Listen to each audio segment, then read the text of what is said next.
Tinaguri ang rank 3 most wanted person provincial level, arestado ng Tarlac PNP sa kasong rape by sexual assault sa barangay San Leon, Moncada, Tarlac. Base sa ulat ng Tarlac PNP, naarestong akusado si sinagawang manhunt operation ng mga operatiba ng Moncada Municipal Police Station, PIDMU Tarlac PPO na nagresulta sa agarang pagkakaaresto nito.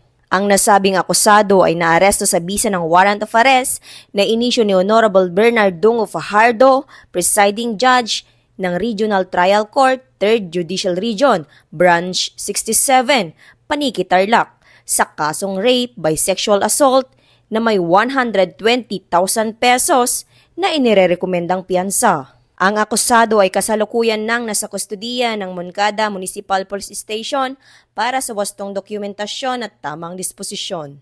Patuloy ang Tarlac PNP sa pagsasagawa ng mga ganitong operasyon upang tuluyan ng mahuli ang mga most wanted persons na nagtatago sa batas para sa inaasam na mapayapa at ligtas na bagong Pilipinas. Mula dito sa Tarlac Police Provincial Office, ako po ang inyong PNN correspondent, Patrolwoman Maria Ella Garcia, alagad ng batas, tagataguyod ng Balitang Pulis.